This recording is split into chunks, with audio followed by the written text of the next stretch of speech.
Welcome to the Forge at Cranberry Public Library. We have been very busy learning software and technology and equipment and tools in anticipation for the day when we can open and have you here and experience this beautiful place that we have put together for you to enjoy. But until then, I thought it might be fun for you to have a field trip and see just one piece of equipment that we have in the Forge. And that today is the Cricut Maker.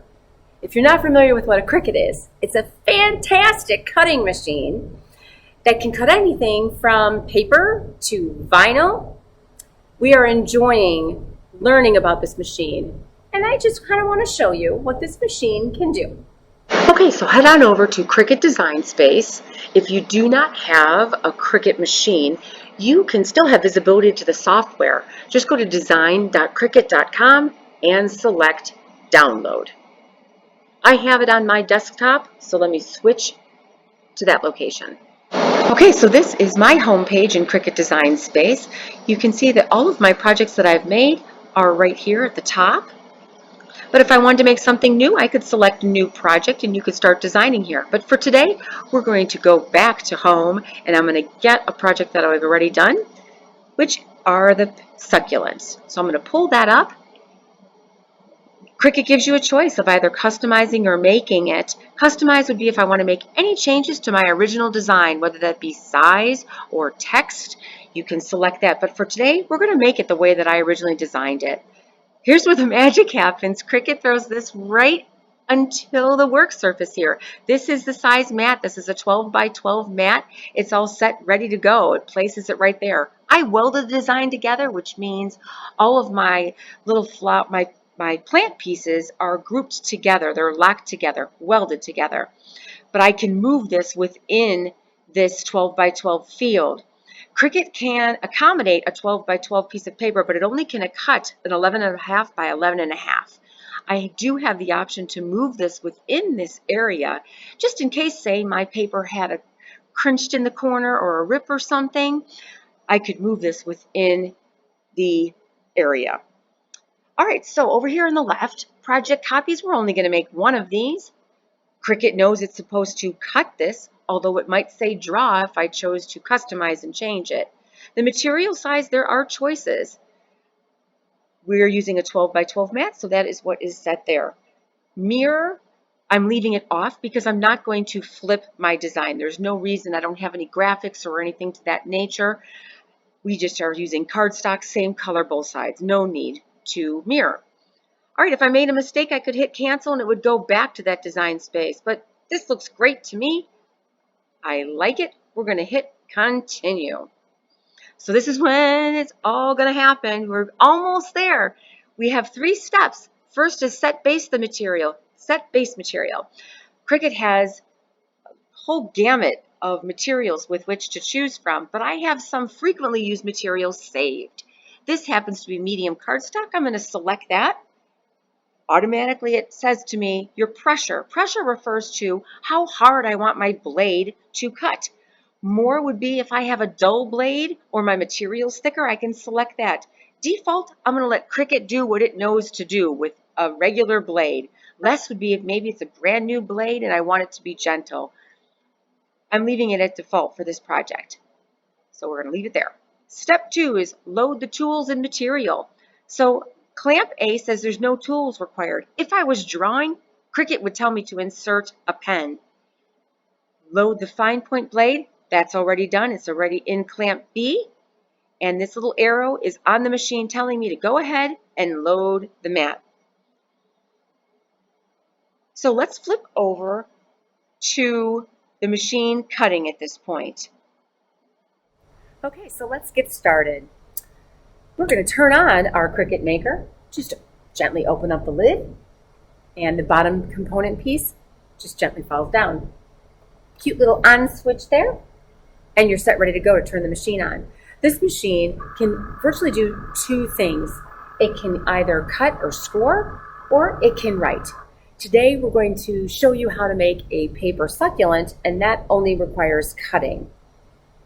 So to get started, you have to put material in there to get cut. So how do you do that? Cricut has 4 different surfaces that you place your material on, all of them for different purpose, for different material. Today, we're using standard cardstock, so I'm going to use the standard grip. These mats come in 2 sizes, a 12 by 12 or a 12 by 24. So if I have a large sheet of something or a piece of fabric or felt. I am going to use standard scrapbook paper, so a 12 by 12 will fit my purpose very well. There's a protective sheet because this is a sticky surface, so you need to remove that before you put any material on there or you will destroy that. So I have some paper ready, and because it's a plant, I'm going to use green. So you just stick that to the mat within the borders. You don't want your paper to stick outside of this area here. If your surface is not so sticky and your paper pops up a lot, you can stick a little bit of tape in the corners just to ensure it doesn't slide while being cut.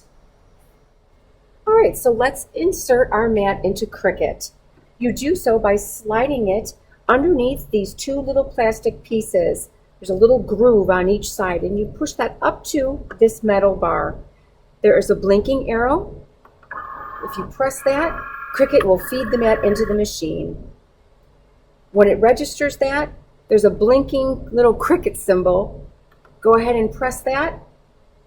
Cricut will draw the mat into the machine, and the carousel will slide across. It'll make a sample cut, and now Cricut begins to cut around each of our leaves.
About 3 minutes later, you have all of your plants cut out. You just hit the blinking arrow, the mat will eject, and you can see all the beautiful lines. As a matter of fact, some of it's already even popping off the board. All right, so let me show you how to get this off of the sticky mat.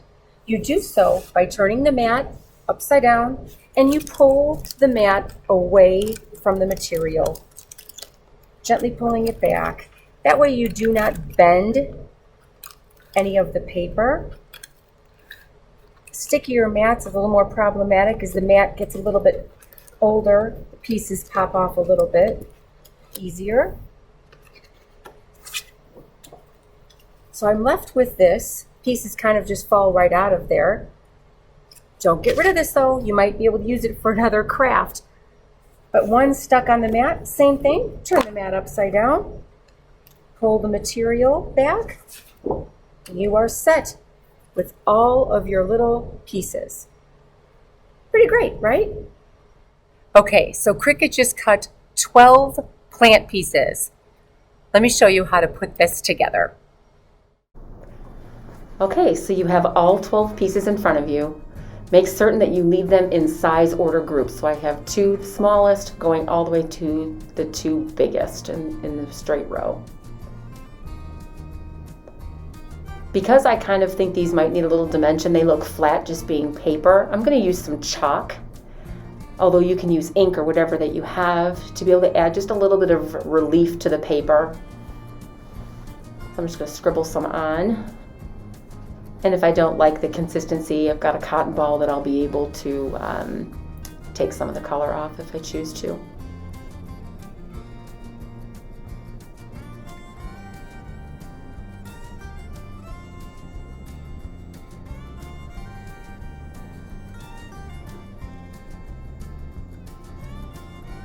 Little excess there, I want to get that off. And then you can see, sort of, a little bit of contrast to the paper. So I'm just going to quickly do all 12 for you. All right, they're all done. So now the assembly part. If you hold your finger in the middle of that circle and you fold the petals towards your thumb, going completely around the entire plant as you raise each piece up, that will allow you to have a little cone at the end. I've also folded each little piece of the plant together, and then I can box them all up, and you can kind of see they're all wrapped around that core circle. And you'll do all 12 like this because they end up nesting together. So again, I pinch each little leaf together. So there's like a little V, like it's a vein. And then I push it around my finger in the middle. And again, pull them all up and you'll end up with like a little cone at the top. So all of them, again, still in the same order. Now the fun happens, I promise. Get some glue, or I'm using hot glue, but you're able to use tape if you choose, or glue dots, or Elmer's glue, whatever you have, and you want to nest them inside, or inside along that circle. But you do not want to stack them. You want to alternate each of the leaves all the way around. No precision here, but you'll see, which is why you're going to put the same size together. So we're going to put a little bit of glue on the bottom. Again, glue of choice, glue dot, whatever you have.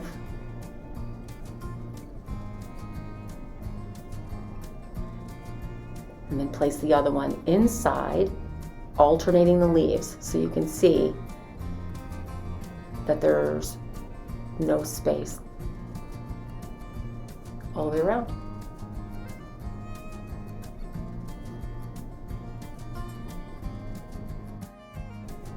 And then you can continue this all the way through the whole 12 of them. So again, glue in the center and just keep alternating. The key is, though, to do them by pairs, or else you will not end up with a succulent at the end. It'll be a little bit misshapen. It gets tight in the middle and you say, am I going to be able to get all 12 of these in? And you actually do.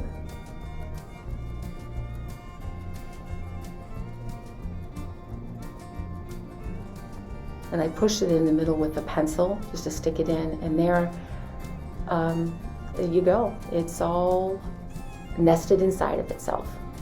A pretty succulent plant.